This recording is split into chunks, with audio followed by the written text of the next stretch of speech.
Continue करते हैं। सो देखो, इस सेशन में we will divide the session into 3 parts. First part will be talking about mathematics, second में इंग्लिश करेंगे, एंड थर्ड में will be talking about GA. उसमें तुम्हारा जनरल साइंस आ जाएगा, अपार्ट फ्रॉम दैट ह्यूमैनिटीज के सारे सब्जेक्ट्स आ जाएंगे, एंड तुम्हारा जो करंट अफेयर्स होगा वो आ जाएगा, एंड जीएस आ जाएगा। Am I audible? तुम्हें सब समझ में आ रहा है? कोई रिस्पॉन्ड करो चैट में। हाँ, यू आर क्लियरली ऑडिबल।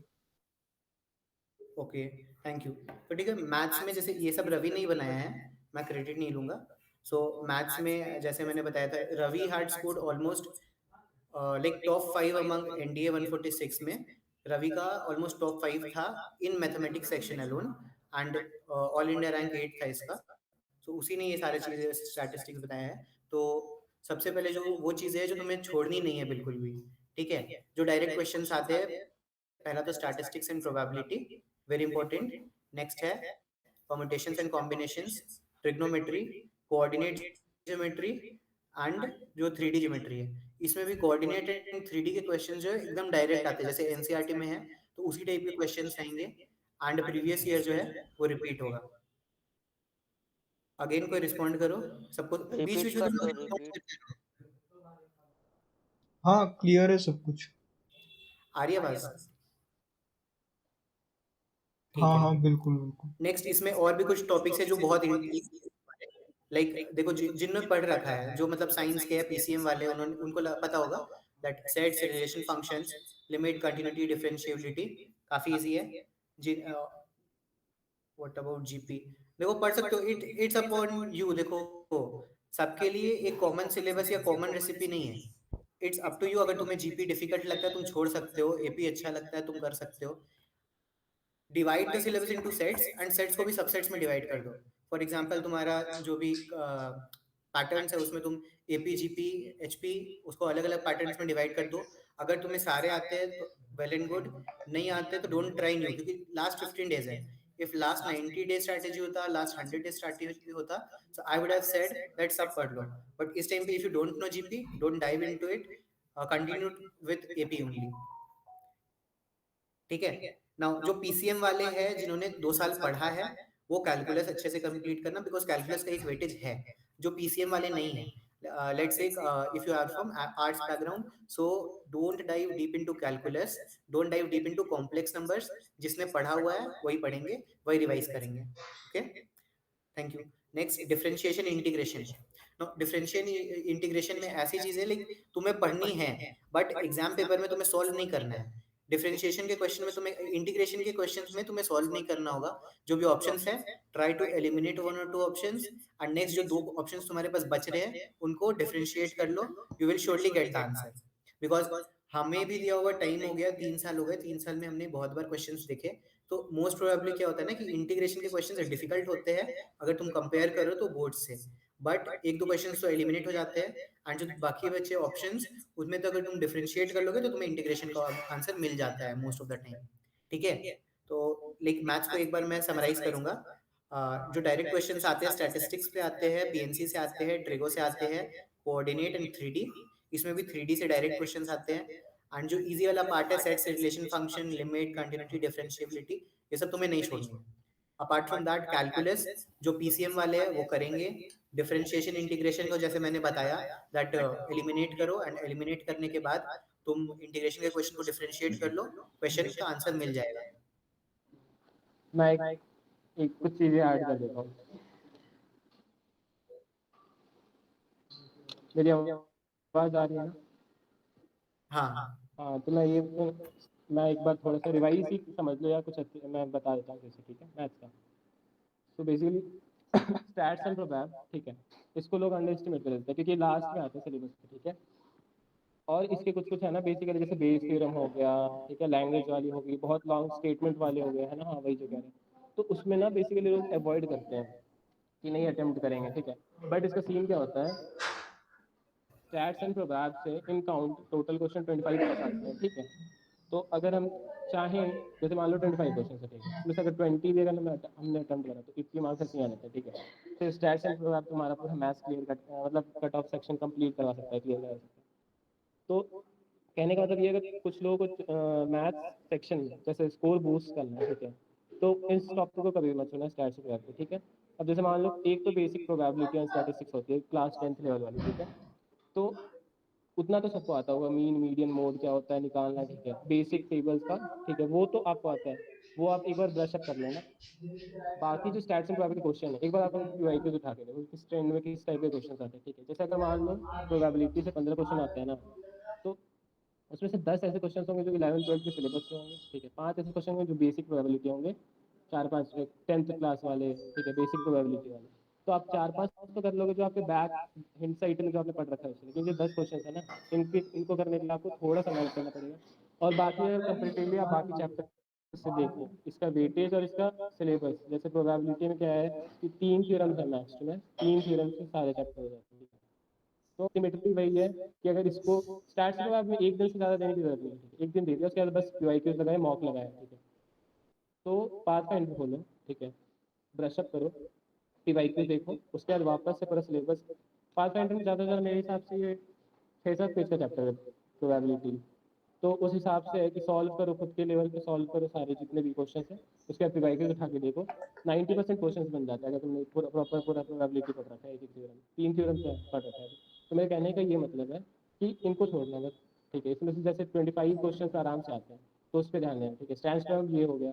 अब जैसे परम्यूटेशन एंड कॉम्बिनेशन है, तो इसमें ये प्रोबेबिलिटी से भी इसका लिंक है, तो इसको छोड़ नहीं सकते हैं, ठीक है। ये क्वेश्चन मैं ऐसे चैप्टर्स बता रहा हूँ जिनमें से 10+ क्वेश्चन फिक्स होते हैं, ठीक है। तो ये हो गया। अब जैसे ट्रिगो हो गया, ट्रिगो हमेशा आप एज क्या ऑलवेज करिए थे? बेस्ड। हाँ,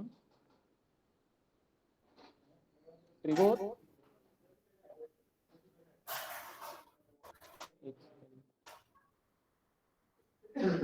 ट्रिगो एज ऑलवेज, ठीक है, लॉन्ग वास्ट वास्ट चैप्टर है, ठीक है, उसके सिलेबस बहुत ज़्यादा है। तो अगर लास्ट 15 डेज में जैसे जिन्होंने कर रखा है बेसिक्स, ठीक है, तो अब वो ट्राई करो कि आईक्यू सॉल्व करके देखो, उनमें से कुछ क्वेश्चंस नहीं बनने हैं, ठीक है।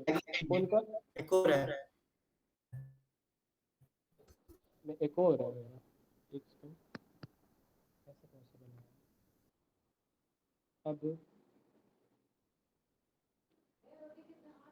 Hello, Yeah, you are audible now. हाँ, तो मैं कह रहा था जैसे ट्रिगो हो गया, ठीक है, ट्रिगो बहुत वास्ट चैप्टर है, ठीक है, बट इसके क्वेश्चंस भी वही हैं कि उससे आते हैं। लेकिन ट्रिगो में ऐसा सीन है, अगर आपने छोड़ दिया तो ट्रिगो आपसे आपका इंटीग्रल पार्ट भी ले जाएगा, कैलकुलस का जो इंटीग्रेशन डिफरेंशिएशन लिया था वो पार्ट भी ले जाएगा, ट्रिगो खुद के क्वेश्चंस जो होते हैं वो भी ले जाएगा। तो ट्रिगो आप छोड़ नहीं सकते। ट्रिगो के लिए आप ये कर सकते हो कि अगर आपने पढ़ा तो ठीक है, नहीं पढ़ा तो यूट्यूब पे ट्रिगो का आपको वन शॉट मिल जाएगा, ठीक है, मैक्स टू मैक्स 50 मिनट, 1 घंटे या 2 घंटे, इससे ज़्यादा का वन शॉट नहीं होगा, ठीक है। तो आप वन शॉट उठाओ, क्वेश्चन सेट सामने रखो, ठीक है, ट्रिगो का पहले वहाँ वन शॉट से सॉल्व करो, बेसिक समझ लो, उसके बाद आईक्यूज ला के देखो। उसमें वन शॉट से मेरे हिसाब से अराउंड 80% सिलेबस हो जाता है, ठीक है, ट्रिगो का। ओके, अब जैसे एक और हो गया कोऑर्डिनेट एंड 3D ज्योमेट्री, ठीक है, इससे डायरेक्ट क्वेश्चंस हैं। मैं ऐसे चैप्टर्स आपको बता रहा हूँ जिसको सिर्फ आपको टच अप ब्रश अप करना और टच करते जाना, बस टच लास्ट में टच करके अगर चले जाओगे ना, तो इन क्वेश्चंस का अगर तुम जैसे मैंने उसमें बताया 3 थ्योरम है, इसलिए उसी तरह coordinate geometry and 3D geometry है ना, इनमें डायरेक्ट क्वेश्चंस आते हैं, फिर फॉर्मूला बेस्ड आएंगे, ये फॉर्मूला है, इसको पुट करो और आ जाएगा, ठीक है। This distance between two lines and all, जो भी एंगल्स एंड ऑल, तो बहुत सिंपल होते हैं, मतलब क्वेश्चन सॉल्व करो तो दिमाग में मतलब ये हो जाता है। तो उस हिसाब से है कि आप कोऑर्डिनेट ज्योमेट्री एंड 3D भी नहीं छोड़ सकते, ठीक है। ये 4 चैप्टर्स जो मैंने बताया बहुत इंपॉर्टेंट है, ठीक है। उसके बाद भाई इसका हो जाता है पैसिव चैप्टर, जैसे डिफरेंशिएशन हो गया। एक चीज अभी आपने बताया जैसे वन शॉट वीडियो देखनी है ना, तो वन शॉट वीडियो किसकी देख सकते हैं, वो भी कुछ एजुकेटर्स सजेस्ट कर देना एक बार।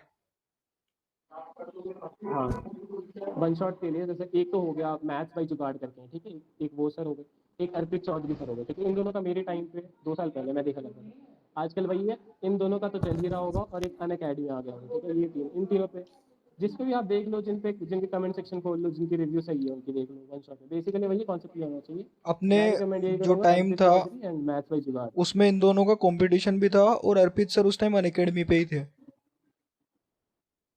हाँ, अब उन्होंने अपना कर लिया है, लेकिन मोस्टली अर्पित सर और मैथ्स बाई जुगाड़, ये दो हैं मैथ्स के लिए, ठीक है, बहुत बेस्ट है, मतलब सही है, इनको आप अप्रोच कर सकते हो, ठीक है।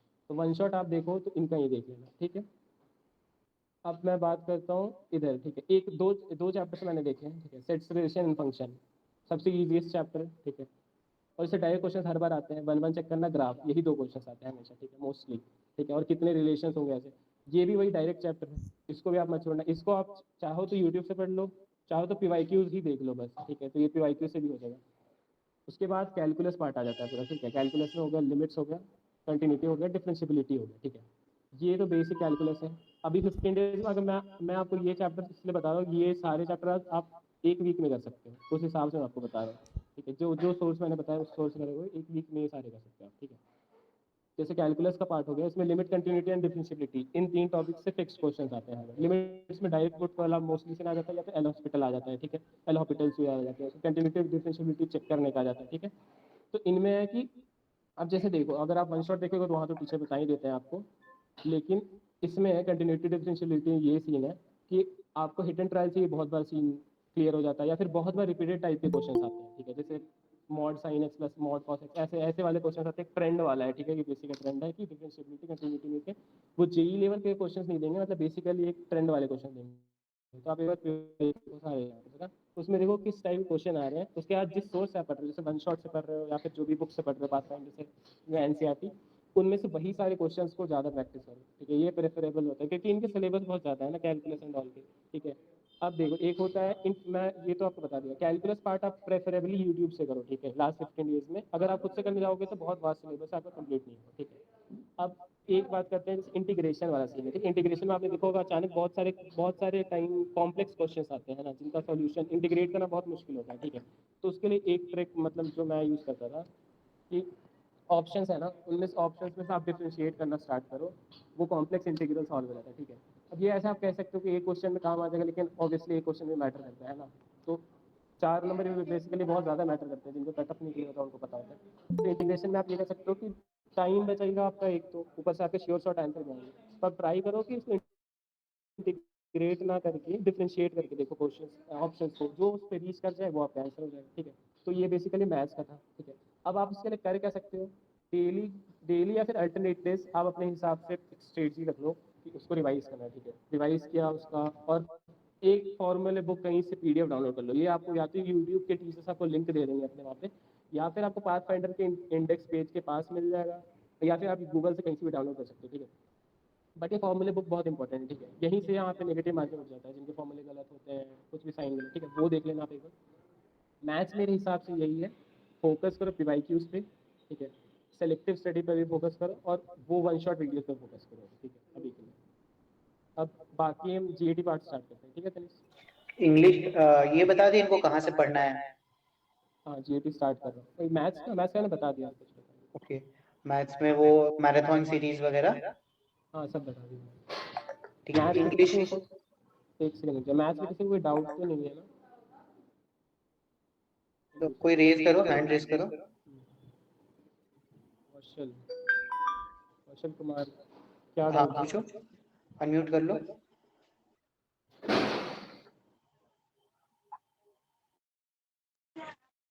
भैया जैसे कि मैंने ऑलमोस्ट सारी सिलेबस कंप्लीट कर ली है मैथ्स में, तो नंबर मॉक देते हैं तो इंक्रीज नहीं हो रही है नंबर। कितना आ रहा है? वही आड़ा 100 के आसपास। तो आपके ओके, अगर आपका बेसिक मैथ्स स्ट्रांग है, या बेसिक मैथ्स मतलब एवरेज हो आप मैथ्स में, या फिर स्ट्रांग पार्ट में हो अपने एवरेज। District level average? हाँ, तो ये सुना आप, जैसे आपके 100 आ रहा है, ठीक है, तो आपका अभी एम होना चाहिए 150 या 140 प्लस उसको खींचना, ठीक है, 140 प्लस मैथ्स में खींचना, ठीक है। सी अगर मॉक में 100 आ रहे हैं ना, तो जब यूपीएससी में दोगे तो 120 140 तक आ सकता है। देखो सबसे बहुत इजी है, ठीक है, देखो आपका 20 नंबर मेरे हिसाब से नेगेटिव मार्किंग जा रहा है, ठीक है, तो नेगेटिव मार्किंग में सबसे पहले ध्यान दो, ये कैसे कम होगा, ये कम होगा जब आप मॉक्स दोगे ना, मॉक अटेम्प्ट, तब आपके नेगेटिव मार्किंग कम होगी, ठीक है, तो इस पे ध्यान दो। दूसरा बात कि अटेम्प्ट करने का तरीका, ठीक है, पैटर्न, वो हम आपको बताएंगे अभी लास्ट में कि हिट एंड ट्रायल एलिमिनेशन, वो सब बताएंगे, ठीक है, उससे ये बहुत सारे 2-3 क्वेश्चन ऐड हो जाते हैं, ठीक है, तो जैसे 15 नंबर 20 नंबर भी ऐड हो गए तो आपके 120 130 प्लस हो गए, है ना, वो है। बाकी अभी जैसे 15 डेज है, आप रिवाइज करोगे ऑब्वियसली, अगर आपका सिलेबस कंप्लीट हो गया तो जब आप रिवाइज करोगे ना, तो चैप्टर वाइज पीवाईक्यूज मिल जाएंगे आपको पाथ फाइंडर में, ठीक है। तो वहाँ चैप्टर वाइज अगर आप बनाओगे ना, तो आपको कॉन्सेप्ट समझ में आएगा कि इस चैप्टर के क्वेश्चन इस तरीके से बनाने हैं। अगर आप एक टोटल में बनाओगे तो वहाँ आपको क्लियर नहीं होगा किस तरीके से बनाना है, ठीक है, तो इन कौशल सब एक बात बताओ, दैट इज जब तुम सॉल्व करते हो 100 क्वेश्चन है तो तुम मतलब 100 आ रहे तुम अटेम्प्ट कितने का करते हो? अटेम्प्ट वही 70 80 70 to 80 क्वेश्चंस तुम अटेम्प्ट कर रहे हो। नहीं कर सकता हूँ बट उतना नहीं हो पा रहा। अगर तुम 80 क्वेश्चंस अटेम्प्ट कर रहे हो तुम ऑलमोस्ट 200 मार्क्स का कर रहे हो अटेम्प्ट, तुम्हें 100 आ रही है। इससे क्या पता चल रहा है दैट तुम्हारा बहुत ज्यादा नेगेटिव जा रहा है। तो तुम क्या करो कि तुम जितने भी 80 क्वेश्चंस अटेम्प्ट कर रहे हो तुम कम करो पहले तो।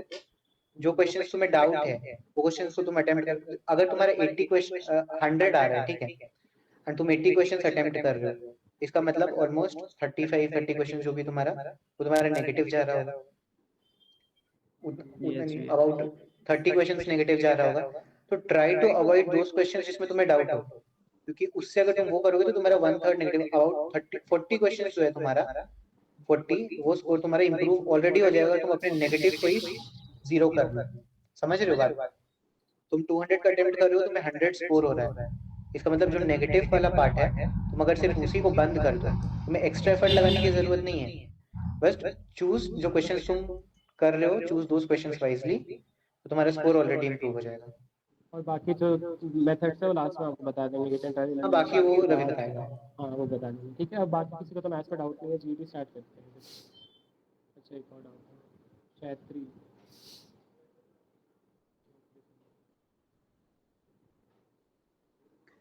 भैया काफी कैंडिडेट्स का ये भी डाउट होता है कि अगर किसी ने 4 to 5 चैप्टर्स कर रखे हैं और अगर उसके हिसाब से वो उसको सफिशिएंट नहीं लग रहे हैं, तो क्या अब 15 डेज पहले वो स्टार्ट करना, कुछ नया स्टार्ट करना या फिर कुछ नया चैप्टर टॉपिक उठाना, वो क्या सही होगा अभी? जैसे कुछ चैप्टर्स ऐसे हैं ना जिनको हम चाहें तो 2-3 दिन में कर सकते हैं, ठीक है। अगर उस हिसाब से बात करो, जैसे सेट सिलेक्शन फंक्शन होगा, अगर इसको अभी तक नहीं पढ़ा तो इनको पढ़ सकते हैं। कोऑर्डिनेट ज्योमेट्री हो गई, इसको नहीं पढ़ा इसको पढ़ सकते हैं। कोनिक सेक्शन के डायरेक्ट फार्मूला बेस्ड जो होते हैं ना, जैसे फिर उसमें 3D भी थ्री पढ़ सकते हो, वो 3D कॉम्प्लेक्स पढ़ नंबर सकते पढ़ हैं, सकते हो। कॉम्प्लेक्स नंबर ये है, ये चैप्टर्स को पढ़ सकते हैं। ट्रिगो का बेसिक वन शॉट देख सकता है अगर नहीं टच करा तो। लेकिन स्टैट्स एंड प्रोबेब ऑब्वियसली ये 2-3 दिन का चैप्टर इनको टच कर सकता है। अभी 2 हफ्ता है, बहुत काफी होता है, ठीक है। देखो मैथ्स को अगर कैलकुलस पूरे अगर 4 तुमने दिन नहीं पढ़ा है तो उसको फिर टच मत करना, उसको टच मत बाकी करो, एनीथिंग लास्ट यू मोमेंट के कैन लिए। स्टार्ट। हाँ मतलब लास्ट मोमेंट के लिए रख लो उसको, वन शॉट देख लेना, एटलीस्ट कुछ क्वेश्चंस अटेम्प्ट हो जाएंगे, ठीक है। ये है basically।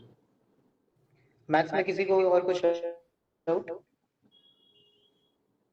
नहीं, मैं प्रोसीड करता हूँ, ठीक है। इंग्लिश पार्ट से प्रोसीड करता हूँ। ठीक। इंग्लिश में बेसिकली क्या सीन है ना कि देखो इंग्लिश में मैक्सिमम लोग जो इंग्लिश मीडियम से हैं, मैं कह रहा हूँ 70% प्लस स्कोर जाता है इंग्लिश पेपर में, ठीक है। जैसे 200 नंबर का है ना, 70% तो मान लो इंग्लिश मीडियम वाले लोग स्कोर करते हैं, ठीक है।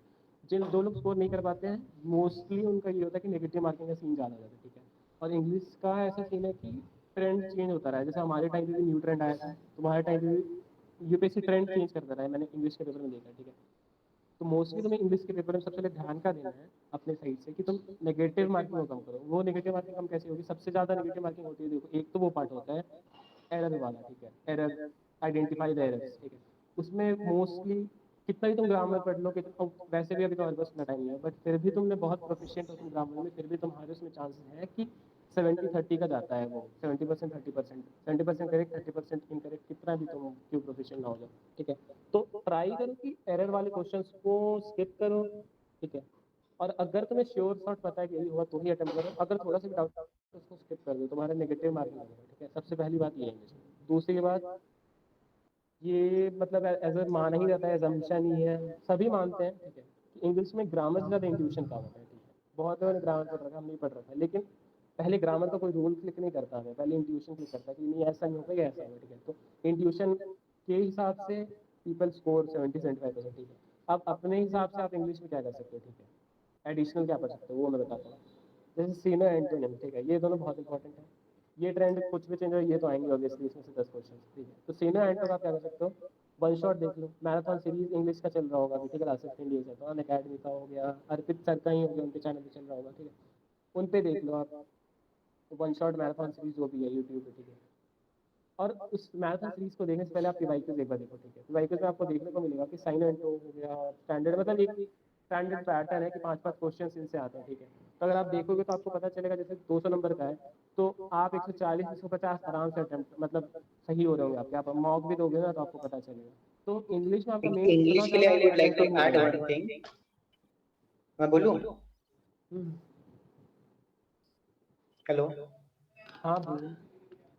मैं बोल रहा हूँ दैट इंग्लिश के लिए देखो दो चीजें इंपॉर्टेंट है। एक तो तुम सॉल्व करो previous year questions, that is more than enough, तुम्हें पता चलेगा किस लेवल की इंग्लिश आती है। If you are from normal like English medium school and if you scored well till 11 12, तुम्हें इंग्लिश में 85% स्कोर करने में कोई प्रॉब्लम नहीं आएगी, ठीक है। दूसरी चीज कि कहाँ से पढ़ना है, तो एक मैराथन सीरीज होती है वो कर लो और प्रीवियस ईयर क्वेश्चन सॉल्व कर लो। इंग्लिश में इससे ज्यादा कुछ नहीं है।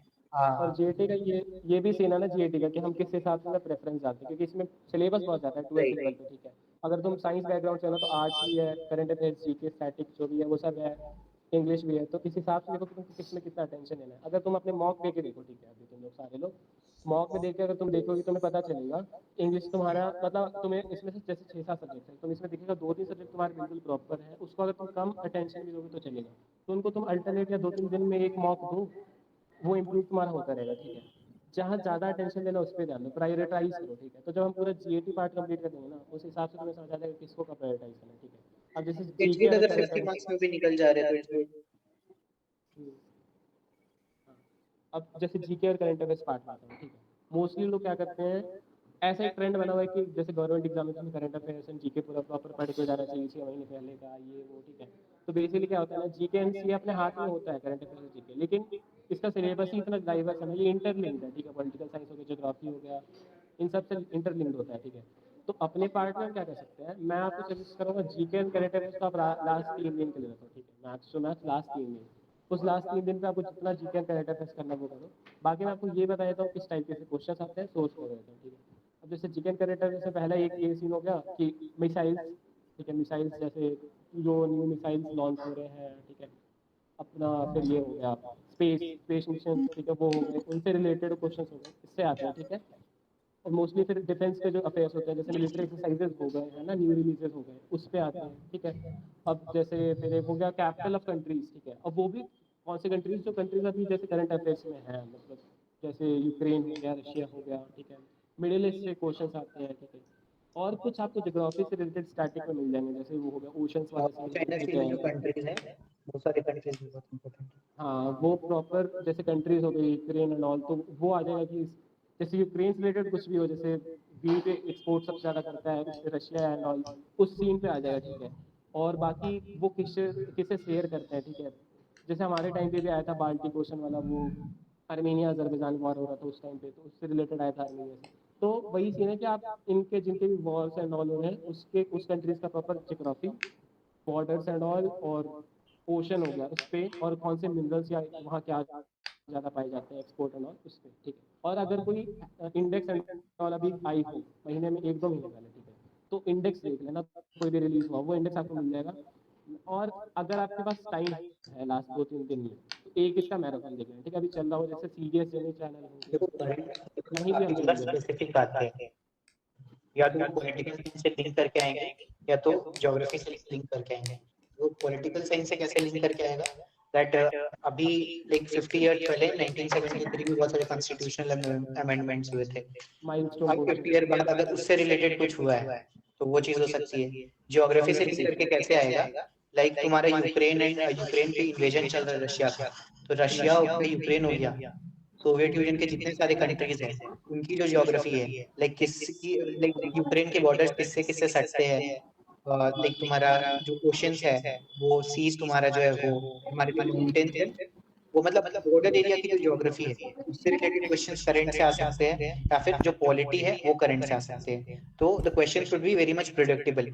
एक और चीज है, अगर कोई अभी एक मिलिट्री एक्सरसाइज भी हो तो वो भी करंट में आता है। यूजुअली एनडीए में यही आता है, या तो तुम्हारी पॉलिटिकल साइंस से लिंक्ड रहेगी, या तो ज्योग्राफी से लिंक्ड रहेगी, या फिर कोई मिलिट्री एक्सरसाइज होगी तो मिलिट्री स्ट्रेटेजी से लिंक्ड रहेगी। और और जीके मोस्टली रिपीटेड आता है, ठीक है। तो आप पीवाईक्यू देखोगे आपको आइडिया लग जाएगी, और बहुत सारे क्वेश्चन रिपीटेड आ रहे हैं, ठीक है। उस सीन पे आपको अगर पता एनडीए का चलेगा। तुम नोटिफिकेशन पढ़ोगे तो उसमें यही बताई जाती है दैट फॉर जीके या फिर for NDA exam in general तुम्हें कोई भी स्पेसिफिक प्रिपरेशन करने की जरूरत नहीं है।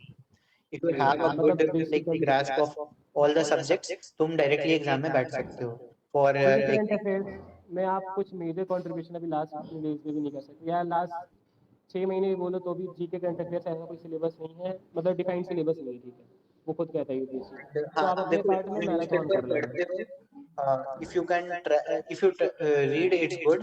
जो नहीं पढ़ रहे हो तुम्हें स्टार्ट करने की जरूरत नहीं है, बिकॉज देखो क्वेश्चंस ऑलरेडी सेट हो चुके हैं। लास्ट 15 डेज में नहीं आता करंट अफेयर्स, तो क्वेश्चंस कहाँ से आएंगे? पिछले 6 महीने से क्वेश्चंस तुम्हारे बनना स्टार्ट होते हैं। तो जो भी 6 मंथ से पुराना टॉपिक है उसको, उस करंट अफेयर्स को तुम्हें पढ़ने की जरूरत नहीं है। एंड लाइक तुम्हारे एग्जाम से 1 महीने पहले क्वेश्चंस बन जाते हैं, तो 1 महीने पहले तक ही करंट अफेयर्स तुम्हें पढ़ने हैं। ऐसा तीन नहीं चार है कि महीने एक का दिन का पढ़ना न्यूज़ है। देखो। हम्म।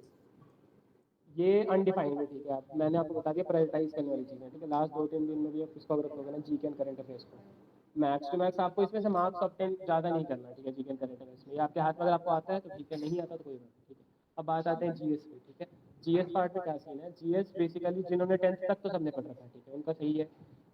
11th-12th वाला जीएस उतना ज़्यादा नहीं आता, फिजिक्स केमिस्ट्री, फिजिक्स बेसिक आता है, ठीक है, केमिस्ट्री आता है, ठीक है।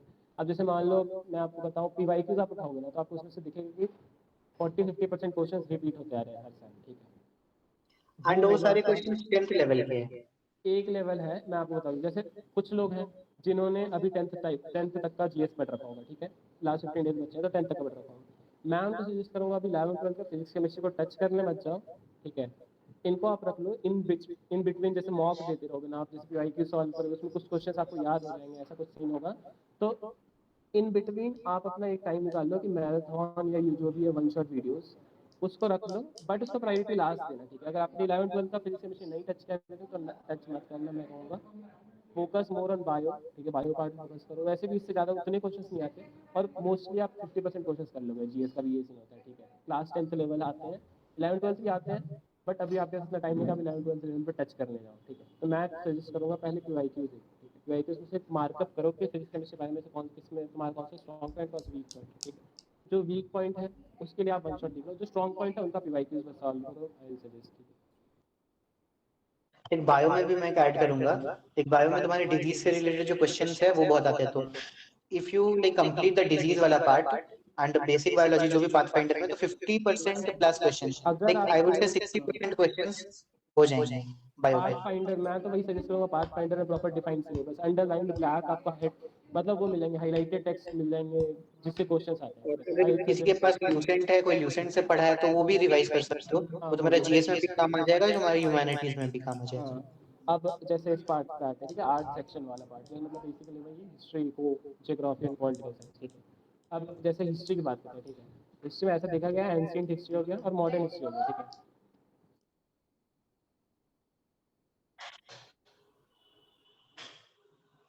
हेलो। हाँ सॉरी, हाँ तो मैं बोल रहा था history, eco, geo and political science, ठीक है, ये 4 पार्ट आते हैं, ठीक है, आर्ट सेक्शन में। अब हिस्ट्री में ऐसा देखा गया है कि एंशिएंट पार्ट और मॉडर्न पार्ट, ठीक है, इन दोनों पार्ट से ज़्यादा क्वेश्चन आते हैं, मेडिवल से 2-3 क्वेश्चन आते हैं, इससे ज़्यादा नहीं, ठीक है। अब अगर आपको हिस्ट्री में देखो, जो लोग आर्ट्स बैकग्राउंड से हैं उनके लिए तो सही है, ठीक है, ये वाला आर्ट्स सेक्शन, ठीक है, उनको कुछ खास एक्स्ट्रा करने की जरूरत नहीं, बस पीवाईक्यूज देख लेना है, उनसे मोस्टली हो जाएगा। अब जो साइंस बैकग्राउंड से उनके लिए मैं बताता हूँ, आप क्या करो, 15 दिन है, अगर आपने 15 दिन में कुछ आर्ट सेक्शन का पहले पढ़ रखा है तो इट्स वेल एंड गुड, ठीक है, पीवाईक्यू देखते रहो, थोड़े थोड़े कॉन्सेप्ट देखते रहो। अगर नहीं पढ़ रखा तो आई सजेस्ट कि पाथ फाइंडर खोलो, ठीक है, पहले पाथ फाइंडर को खुद से आप एक एक लाइन पढ़ो, ठीक है। चैप्टर ज़्यादा पेज के नहीं है, 3-4 पेजेस के हैं, ठीक है, और सारे उसमें इंपॉर्टेंट वही सब दिए हैं, ठीक है। लेकिन पढ़ने से पहले ना आपको वो देखना होगा पीवाईक्यूज की, हर कुछ उसमें याद करने की जरूरत नहीं है, याद करने बैठे तो बहुत कुछ है, ठीक है, एंशिएंट हो गया, वॉर्स हो गए, डेट्स हो गए, बहुत कुछ है, वो नहीं कर पाओगे हिस्ट्री में, ठीक है। तो हिस्ट्री में आपको देखना है अपने मैक्सिमम स्कोर्स निकालने हैं, ठीक है। हिस्ट्री में ये देखना है कि कितना मैक्सिमम स्कोर निकाल सकते हैं, क्योंकि आप इसमें इतना डीप नहीं जा सकते, ठीक है। मैं आप ट्राई करो, अगर आपको लगता है सिलेबस ज़्यादा तो मिडिवल स्किप कर सकते हो। हेलो। हाँ हाँ, तो हिस्ट्री में ना देखो एंशिएंट हिस्ट्री जैसे रवि ने बताया था एंशिएंट हिस्ट्री और मॉडर्न हिस्ट्री से क्वेश्चंस आते हैं। तो एंशिएंट हिस्ट्री में तुम लोग क्या कर सकते हो दैट देयर आर इवेंट्स जिसमें क्या हुआ कि किसी प्राइम मिनिस्टर ने किंग को मरवा दिया या फिर किसी रानी ने किंग को मरवा दिया। तो ये सारे जो क्वेश्चन है ना, ये क्वेश्चन तुम्हारे लिए इंपॉर्टेंट होंगे। जहां पे भी डायनेस्टी चेंज हो रही है, for example Mauryan dynasty change हो रही है या फिर नंदा डायनेस्टी चेंज हो रही है, ये सब तुम याद कर सकते हो। अपार्ट फ्रॉम दैट तुम क्या कर सकते हो दैट कौन सी जो महाजनपद था वो रिपब्लिक था, जो भी तुम्हारे लिए थोड़ा ऑड बना हुआ क्वेश्चन वो कर सकते वो हो, हाईलाइटेड आपको मिलेगा पाथफाइंडर में, हाईलाइटेड क्वेश्चन होगा। एंड दूसरा जो मॉडर्न हिस्ट्री है, मॉडर्न हिस्ट्री में तुम क्या कर सकते हो माइलस्टोन क्वेश्चंस तुम देख सकते हो।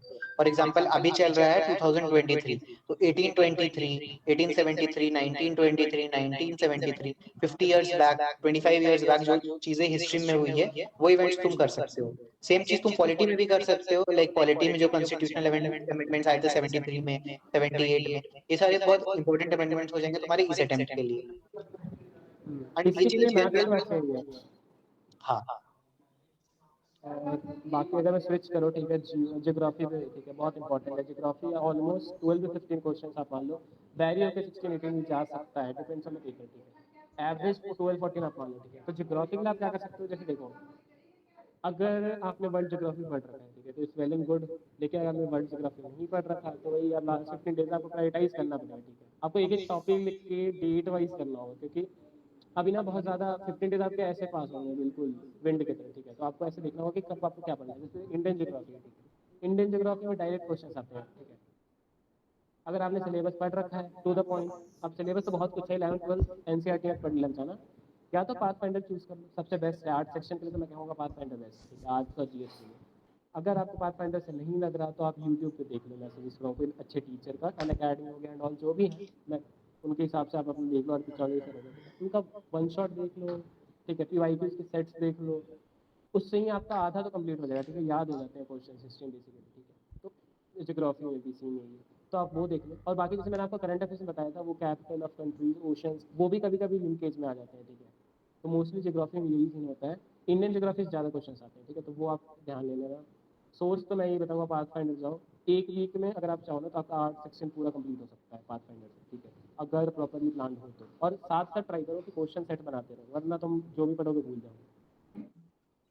देखो ज्योग्राफी में जैसे कि रवि बता रहा है, इंडियन ज्योग्राफी पूरा स्टैटिक है, वो चेंज नहीं होता यूजुअली। तो इंडियन ज्योग्राफी में you would not have to like मतलब बहुत पुट इन नहीं करना पड़ेगा, लेकिन जो भी ज्योग्राफिकल फीचर्स है वो सब कर लो, वो सब पढ़ लो। वर्ल्ड ज्योग्राफी, वर्ल्ड ज्योग्राफी में जैसे मैंने बताया करंट के क्वेश्चंस आते हैं, तो तुम्हें लाइक रशिया यूक्रेन बॉर्डर ये सब थोड़ी सी मतलब थोड़ा देख लेना। अपार्ट फ्रॉम दैट जो सेंसिटिव एरियाज है लाइक नगार्नो कराबाख हो गया, तुम्हारा तुम्हारा इजराइल हो गया, मिडिल ईस्ट के कुछ इंपॉर्टेंट अगर वो न्यूज में तुमने पहले पढ़ रखा है तो। Apart from that South China Sea, Sri Lanka and Pakistan, बस इतना तुम्हें ज्योग्राफी जानना है। उसमें भी बहुत डेप्थ में नहीं जानना है, न्यूज में जितनी बताएगी बस उतना। जैसे करंट अफेयर्स में तुम्हारा ज्योग्राफी जो है वो तुम देख लो वर्ल्ड ज्योग्राफी के लिए, एंड बाकी tick two Indian geography because questions maximum Indian geography से आएंगे, ठीक है। कोई रिस्पॉन्ड करो अगर तुम्हें मेरी आवाज आ रही है तो। 2 से 3 क्वेश्चन आते हाँ हैं भाई, वर्ल्ड आ रही ज्योग्राफी है से। बिल्कुल। जो भी डिपेंड्स दो ऑन द से तीन पेपर। क्वेश्चन आते हैं वो तुम्हें करंट से लिंक करके आते हैं। और मोस्टली क्या सीन है मैं बता रहा हूँ, देखो जीएटी पार्ट ना बहुत अनडिफाइंड पार्ट होता है, ठीक है। ये 600 नंबर का पेपर है, मोस्टली आपको ट्राई करना है। जैसे मान लो मैं अगर बताता हूँ, जिनका मैथ स्ट्रॉन्ग है, try to score 150 plus, 180 plus भी अगर कर सकते हो, ठीक है, 180 प्लस तो बहुत अच्छी बात है, ठीक है। जीएटी में आप ट्राई करो, आप जितना स्कोर मैक्स आउट कर सको अपना, ठीक है। कभी भी आप उसका सिलेबस कंप्लीट नहीं कर सकते इसमें ना, स्कोर वही ज़्यादा सबसे ज़्यादा करेंगे जिनका अप्रोच सही है, ठीक है। सेलेक्टिव स्टडी जिन्होंने करा, जिन्होंने प्रैक्टिस जितना ज़्यादा करा है, ठीक है, ना कि जिन्होंने बहुत ज़्यादा पढ़ा है उनका स्कोर ज़्यादा नहीं होता है, ठीक है। तो आपको वही ध्यान देना है कि आर्ट सेक्शन आप पूरा चाहो तो एक वीक में कर सकते हो, ठीक है, जिससे क्वेश्चन अराउंड कितने हो जाते हैं, आई गेस 12 14 हाँ 13 जितने हैंड रेस किया बताओ क्या हुआ। क्वेश्चन करो।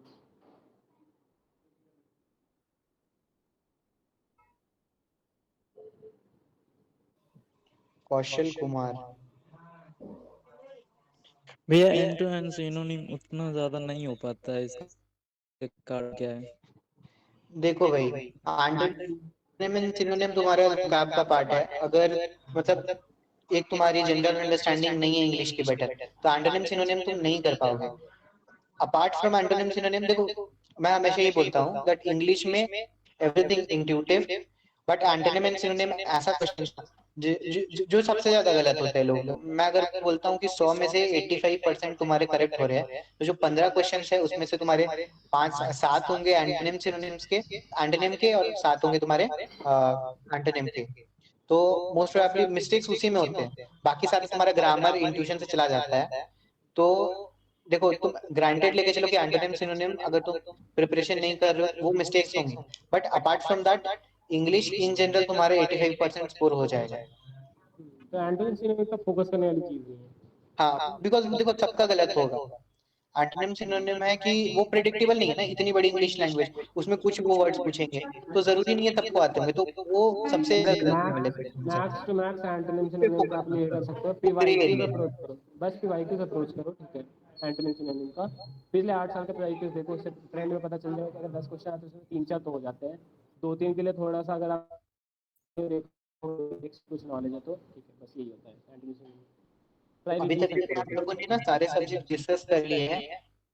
इकोनॉमिक्स तुम लास्ट 15 डेज में करने की जरूरत नहीं है, एंड हम लोग थोड़ी देर में will start to how to attend the question paper. And अभी जो 15 डेज में तुम किस तरह से क्वेश्चन करना है, क्यों करना है, एंड सैंपल सेट्स असेंबल करना है। तो एक इफ चीज बता देता हूँ related to a specific subject तो please ask.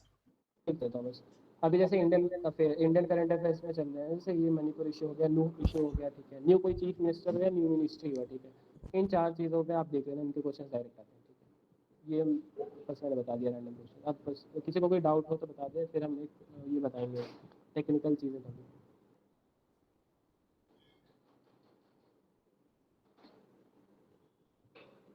Cell file count सही, ठीक है भाई, 4 3 2 ठीक है। मैं नेक्स्ट स्टार्ट करता हूँ, ठीक है, वो वाला पार्ट, टेक्निकल पार्ट। हाँ तो ठीक है, we'll start that how do you have to attempt the question paper, okay? तो सबसे पहले when you have in mathematics you got 3 hours, just think that तुम्हारे पास 2.5 घंटे है, जो लास्ट हाफ एन आवर तुम OMR अटेम्प्ट करोगे, ठीक है? वो फिक्स है, उसमें कुछ है ही नहीं, मतलब वो इसमें फिक्स थिंक है ना that कि तुम्हें 2.5 घंटे में ही करना है। और जब तुम ऐसा फील सॉल्व होता कर है। रहे होगे, जब तुम PYQ या फिर जब तुम सैंपल सेट सॉल्व कर रहे होगे तो क्या करना है, दैट तुम्हें 2.5 घंटे में क्वेश्चन सॉल्व करना है। 2.5 घंटे में लेट से तुमने 150 मार्क्स का अटेम्प्ट किया, so leave that 2.5 have you. हाँ, आई नो दैट एक क्वेश्चन 2.5 मार्क्स का होता है। मैंने बोला कि लेट्स से कि मतलब कंक्लूजन ये है कि leave that half an hour for OMR filling, उसके बाकी जो भी हैं वो आप अपने जो भी हैं क्वेश्चन को सॉल्व करना, गेसिंग एंड ऑल उसमें करो, but last half an our को फिक्स रख दो कि उस ड्यूरेशन में आप सिर्फ OMR फिलिंग करो, ठीक है। अब बाकी अगर जैसे आगे बढ़ते हैं, ठीक है, अब जैसे अगर आपको हाफ एन आवर, एक सेकंड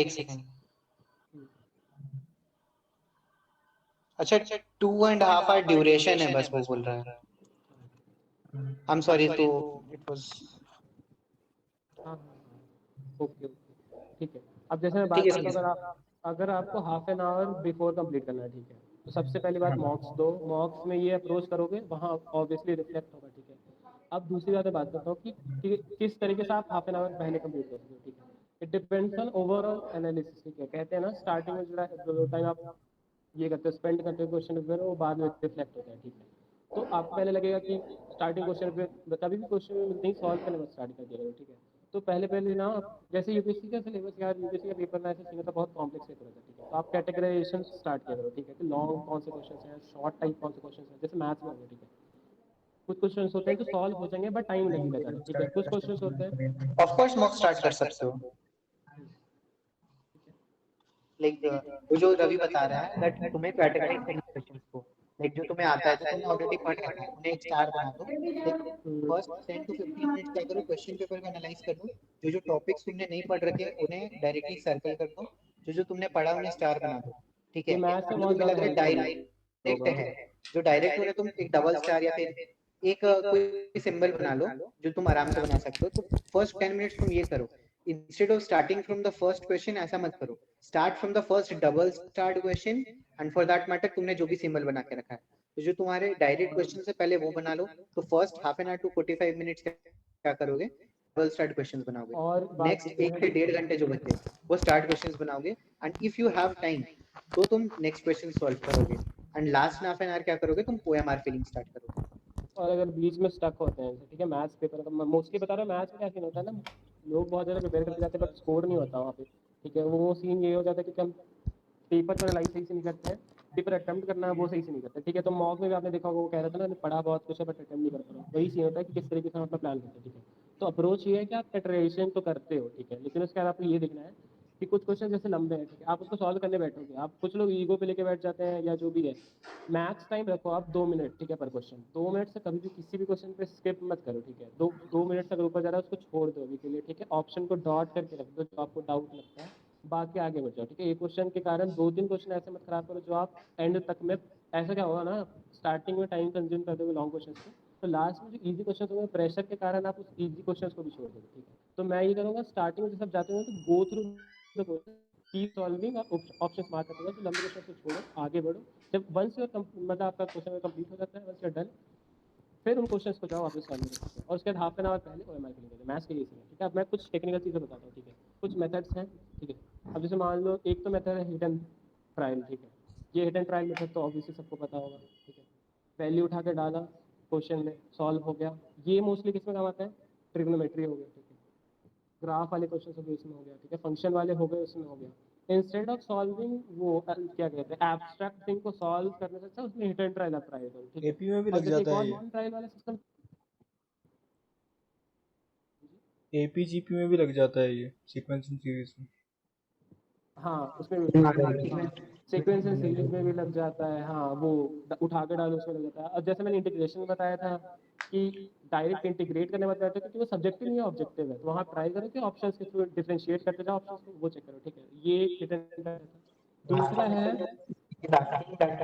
OMR साथ में फिल कर सकते नहीं if you have practice ready जैसे तुमने 1 महीने पहले से मॉक्स देने स्टार्ट कर दिए हैं and you are comfortable with giving that OMR with like while solving तो तुम कर सकते हो but if you are asking me that last 15 days strategy है and you are just starting now तो I would say that half an hour उसको रखो see it is not कि तुम नहीं कर सकते you can do that but ये मैं हाफ एन आवर इसलिए बोल रहा हूँ that it is like in एक एक्सक्यूज दैट तुम 2 घंटे में ही पेपर सॉल्व करो एंड जो लास्ट हाफ एन आवर है उसमें तुम वो क्वेश्चंस अटेम्प्ट करोगे जो तुम्हारे एक्स्ट्रा बोनस क्वेश्चंस है सो व्हाइल सॉल्विंग मॉक अभी लास्ट 15 डेज में तुम्हारे दिमाग में एक एक्लेमेटाइज हो जाएगा दैट तुम्हारे पास 2 ही घंटे सॉल्व करने के लिए 30 आवर्स जो होगा वो फाइनल